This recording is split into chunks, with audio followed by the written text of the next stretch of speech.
எது புண்ணியம்? நம்ம பண்ணுற தானமும் தர்மமும் மட்டும்தான் புண்ணியமா? இன்னும் சில விஷயங்கள்லாம் புண்ணியத்தில் அடங்கும். நம்ம கோயிலுக்கு போகும்போது, இல்லை சர்ச்சுக்கோ இல்லை மாஸ்கில் போகும்போது பார்த்தீங்க அப்படின்னா, நம்ம போட்டிருக்க இந்த செருப்பை எடுத்து அடுக்கி வைக்கிறதுக்குன்னே சில பேர் இருப்பாங்க.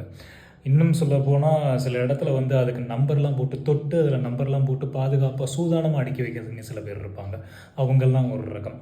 நைட்டு கொட்டுற மழைன்னு கூட பார்க்காம நம்மளுக்கு வேணும் அப்படின்ட்டு ஒரு சின்ன ஆசைனால 12 மணிக்கும் 2 மணிக்கும் நம்ம ஆர்டர் பண்ணுற காஃபியும் டீயையும் வந்து டெலிவர் பண்ணுறதுக்குன்னே சில பேர் இருப்பாங்க.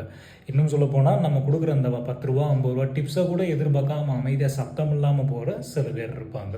இவங்கெல்லாம் ஒரு ரகம். பொது இடங்கள்லையும் நம்ம வேலை செய்கிற இடத்துலையும் நம்ம சரியாக கூட ஃப்ளஷ் பண்ண அந்த டாய்லெட்டை க்ளீன் பண்ணுறதுக்குன்னே சில பேர் இருப்பாங்க. இன்னும் சில இடத்துல பார்த்தீங்க அப்படின்னா 1 மணி நேரத்துக்கு ஒரு தடவை க்ளீன் பண்ணுறவங்கலாம் இருப்பாங்க. இவங்கெல்லாம் ஒரு ரகம். நம்ம சாப்பிட்டு முடிச்சதுக்கப்புறம் அந்த எச்சி தட்டை கழுவுறதுக்குன்னே சில பேர் இருப்பாங்க. நம்ம அளவுக்கு அதிகமாக சாப்பிட்ணும் அப்படின்ட்டு வாங்கிட்டு அதை வேஸ்ட் பண்ணுற அந்த பாதி சாப்பாடு குப்பையில் போட்டதுக்கப்புறம் அந்த குப்பையை ஃபுல்லாக அகற்றுறதுக்குன்னே சில பேர் இருப்பாங்க. இவங்கெல்லாம் ஒரு ரகம். இவங்க எல்லாருமே பார்த்தீங்க அப்படின்னா ஏதோ ஒரு இடத்துல வந்து புண்ணியம் பண்ணுறவங்க தான். ஏன் அப்படின்னா தன்னலம் கருதாமல் பொதுநலம் கருதி சில இடத்துல வேலை பார்க்குறவங்க. அவங்க பார்க்குற 90% வேலை பார்த்தீங்க அப்படின்னா பொதுநலம் பார்த்து வேலை பார்க்குறது தான்.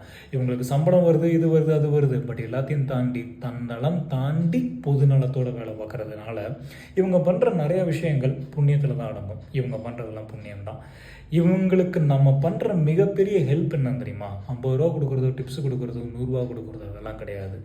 அவங்கள அப்ரிஷியேட் பண்ணுறதே அவங்களுக்கு கொடுக்குற மிகப்பெரிய ஒரு சப்போர்ட். Just appreciate them அவ்வளோதான். The greatest support you can show to them is just appreciate the work whatever they are doing.